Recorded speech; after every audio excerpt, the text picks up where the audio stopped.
those hate comments still happen. And it sucks. And you have to deal with it. And you really question a lot of things you do. Like, why am I really doing this if most people hate it?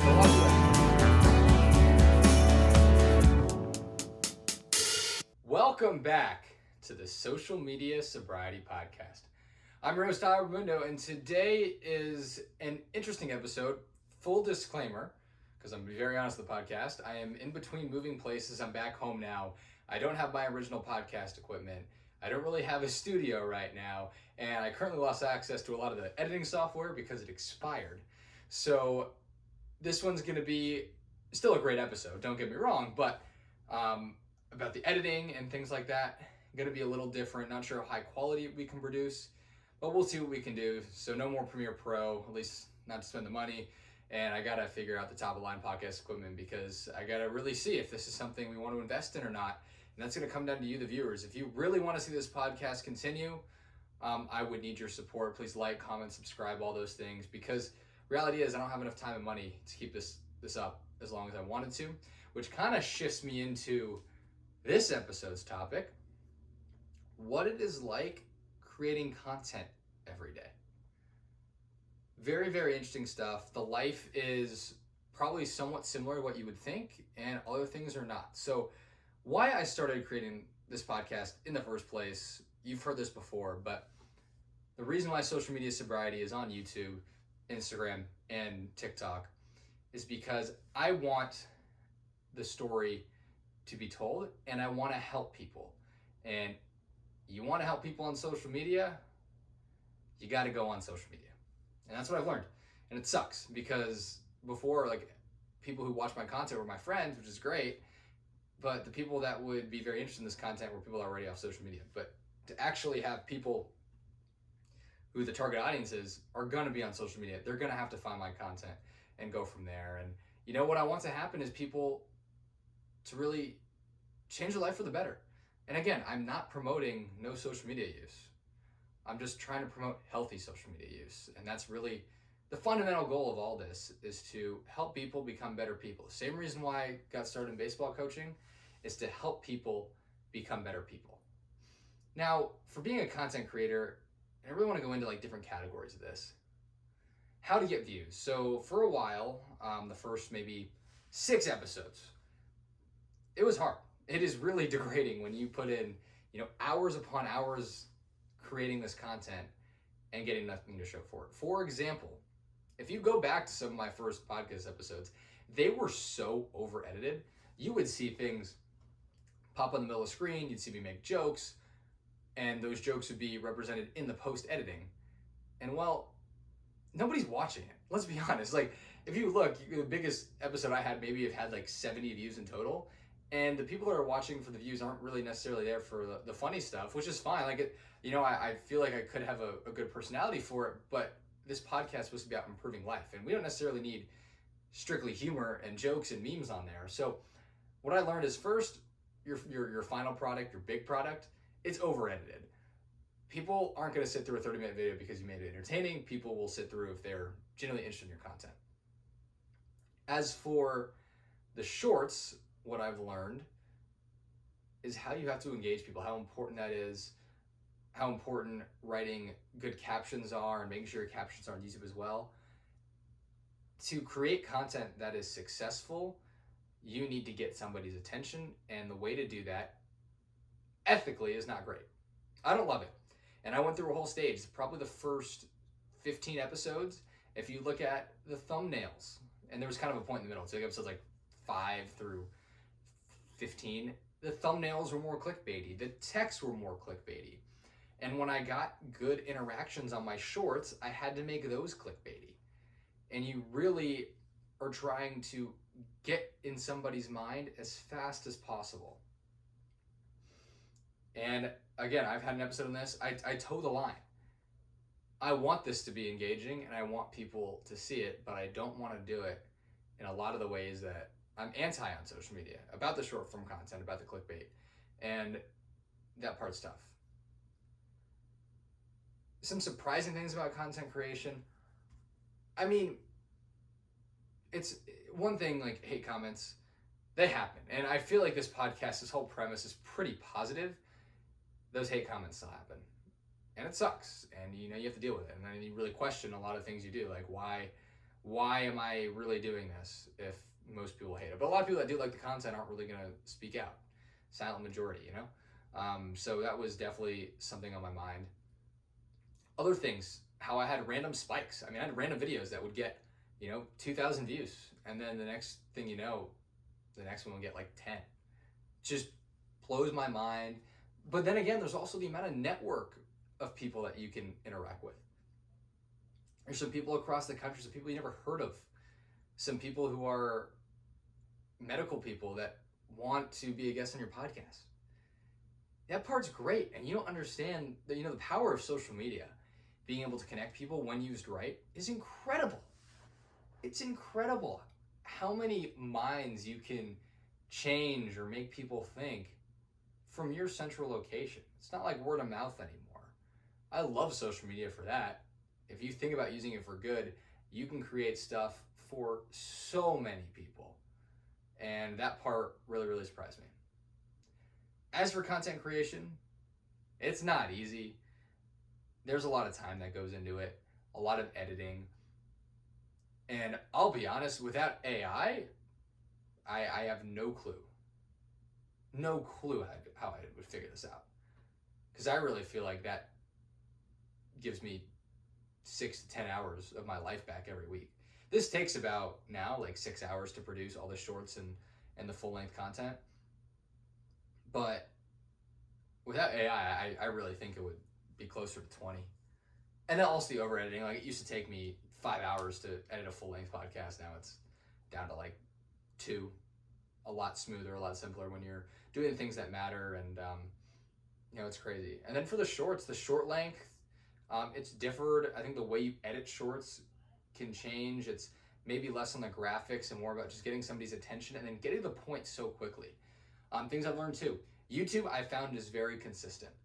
I can upload a different style of short, yet the shorts are pretty good at getting around that 1,000K view mark no matter what I do. It could be a 45-second video, it could be a 10-second video.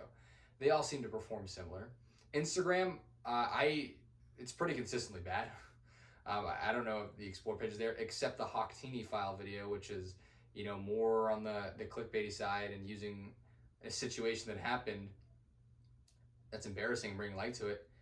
That did very well on Instagram. And also, when you tag people in your university, like University of Kansas, where this all happened, it was able to gain some traction. And then TikTok, they just love controversy.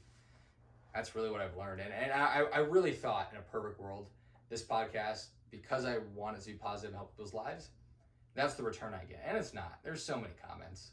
There's so many things that people dislike about it, even if it's just a small thing. It's all perspective, and you don't know. And that part has been pretty difficult. Consistency is also very important. And you can't really take days off. And this podcast is one thing where, I have some great interviews coming up in the future. I have one with a creator of Lab Golf, which is an awesome interview to learn about how social media marketing changed the landscape of golf probably forever and made a whole new style of invention called zero torque putters make its way all the way up to the PGA Tour. Unbelievable. Very excited for that episode. But now that I'm into it and I know I have this episode planned, like, I can't stop now, and I have to grind out those times. I have to grind out the shorts, and it's a lot. It's a lot of work. And if you want to do content creation while still having a job or in school, it's possible, but you got to really set the time, and you got to love it. You got to love doing this. Seriously, it will be so boring if, one, you're not getting paid, and two, if you're not seeing the results, because you're really trying hard to make it happen. And I consistency is very important. And if you aren't consistent, you're not going to get the results, because that's what the algorithm pushes, is consistency and really making your content seen every single day. Now, a good question is, how has content creation changed the way I view social media? It's I wouldn't say it's changed, but it has really allowed me to see the other side, because there's a couple times where I can get I can understand where people are coming from. I can understand why people like certain content and not. And although I don't really scroll still, I'm very strict on myself with that. I really am able to understand what gets views and understand how to get in the brain of somebody on social media. And it's almost like I can be a consumer and the creator. It's really really interesting to see that from my perspective. And you know, I understand too how swiping gets so interesting, and how just being on there, and for me, right, I'm constantly looking at how good my views are doing, how good my shorts and engagement is. Every time I refresh, I get that excitement that probably people feel when they scroll, and all that. It's eye opening. It really is. And this is the most I haven't had daily social media use in 6 years, and seeing that is wild. It really is, for better or for worse. Do I ever think I'll use social media like that? No. I really want to delete my any personal account and just have a podcast account. And every time I use social media, my goal is to get on the app and get out. If I had more engagement, I'd talk to comments and stuff like that. But it's all about just doing my job and then not using it for the personal, for me specifically. But do I have a different view of social media? Maybe. I mean, I've always said though, it really depends on your perspective and how you use it. Back in the day, it was very different, when I had the podcast before. But here in 2026, I really feel like I have views of, it's all about how you use it.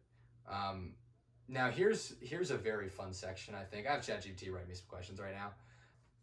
Now this is something I can't avoid, right? How do views and engagement affect my mood?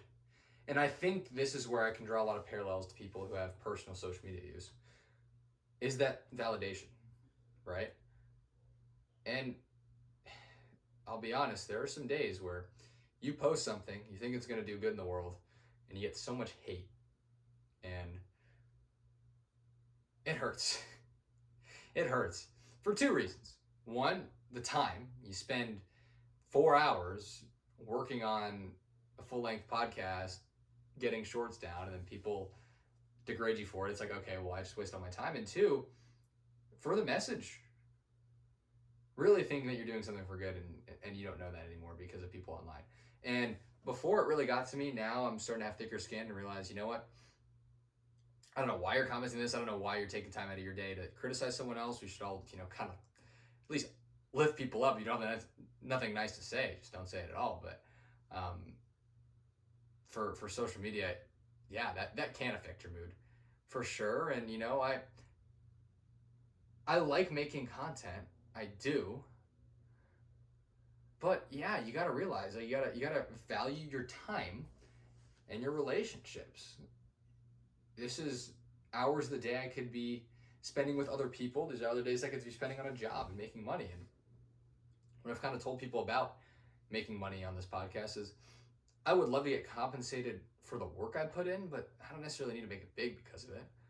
I would love this to just make as much money as a minimum wage job, just so I feel like I can do this for more of a purpose than, or I guess sustaining this so I don't have to worry about it financially, but being able to just put in work and get rewarded by more than just views from my friends and things like that. So yeah, on the flip side, when something unexpectedly performs well, that's a great thing. I remember that, because I remember my first couple episodes were fine, whatever, shorts weren't getting much traction. And then I did an episode on mental health, and my good friend Brett, he was on the episode with me.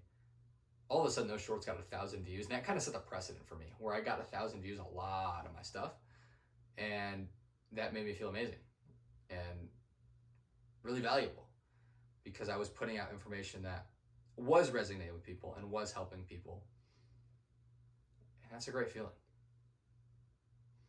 To know that what you're doing is impacting others, to me, that is one of the biggest parts of life. You have your kids, right? What do you want to do? Impact their kids for a better life, so those kids can impact other people. And I want this podcast to impact not only my future kids or my friends, but other people that could take something out of it. As for topics, I think topics on mental health and well-being do well, but also topics that are more scandalous or rage baity always do well. I wonder too, this podcast, yeah, it's all about social media, but there's so many different ways to go with it that it can be tricky to really, hone in on your craft and really go after that same audience. But I also know what genuinely gets pushed by algorithms is very interesting. It gets pushed by algorithms, and some things I don't want really get pushed by algorithms, so that's very good. Now, good questions. What guests changed my perspective? I want to throw it back to an episode I did with Becky Aiken, all about the algorithm game. And this is the episode really where I knew about people's attention spans and figured out that, yeah, you're not engaging people within a second. It's on to the next algorithm. And how important that subconscious feeling of scrolling is, to where you need to get somebody's brain out of robot mode and allow them to see your content.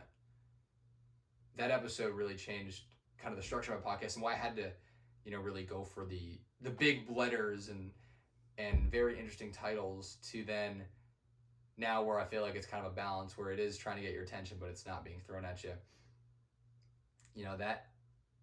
That really changed my perspective. Also, the perspective from Maddie Meyer in the episode where I talked about her program Leftovers with Love.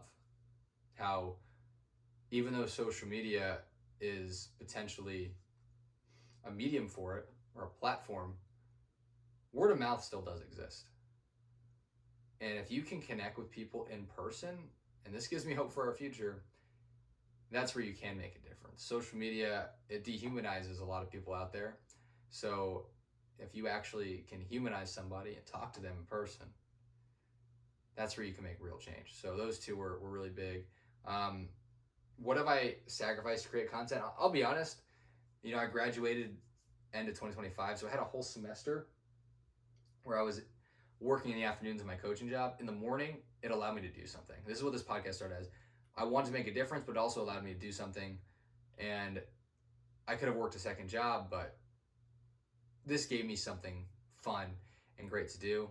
I felt like it hasn't affected my life in that way, because I feel like I'm busy when a lot of people are in class.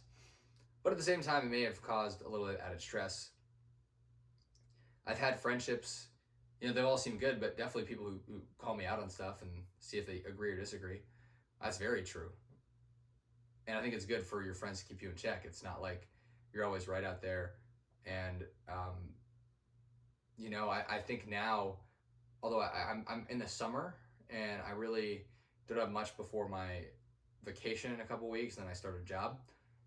Right now, I'm in the point where, yeah, I'm able to have structure in my life, because it forces me to get up early, get stuff done, and then go on with the rest of my time. It's allowed me to appreciate free time as opposed to just, watching YouTube or TV all day.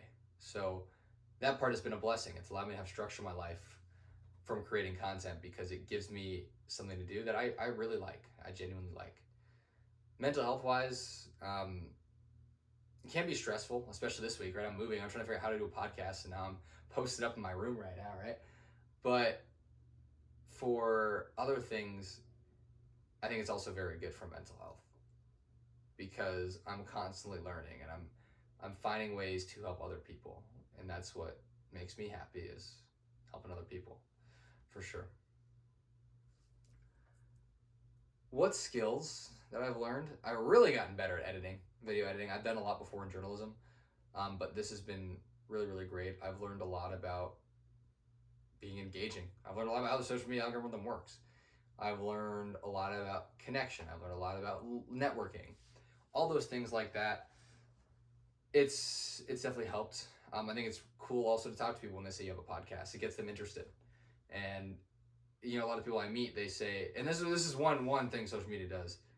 People you meet in person have a lot of nice things to say about you. People you meet online, not so much. But my in-person interactions have helped a ton, and I really like it. I've had a lot of people that have told me, great job. I've been able to get some really damn cool guests on here.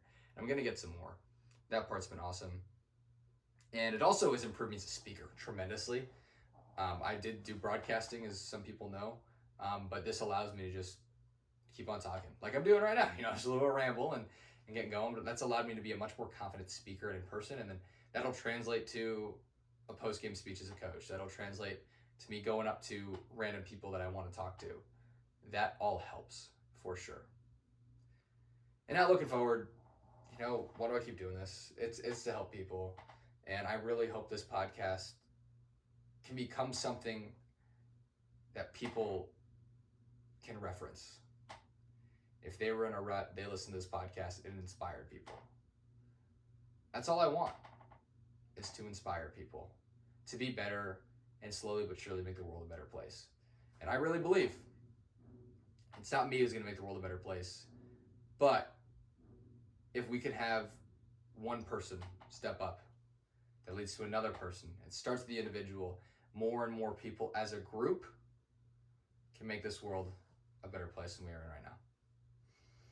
And I think a great question to end off, kind of a very interesting topic. If I didn't get paid, would I still do this? I would say this. If I needed the money to survive, no, I would unfortunately have to let this go. But if I'm able to create a steady living doing other stuff, I would still love to do this on the side. And there's going to be a time soon where Social Media Sobriety is going to go international in Israel, where I'm coaching a tournament there in a couple weeks. I will be in Israel, and I get to interview people there and see how it goes and produce a show on the road. And once you start this thing, it's very tough to stop, like I said before. So now I am able to find a bunch of new perspectives and bring those perspectives to light. And I really hope the show becomes I don't mind these episodes where I share my story, but it's all about the other people. And I want everyone to know how other people use social media and how we can all benefit from their strategies together. I want it to be more, I guess, story-based as opposed to, rambling. I'd also love to get some fact-based stuff. I'd love to really talk to professionals in their field. I want to basically talk to professionals in their field and professionals of storytelling, a very interesting way to live.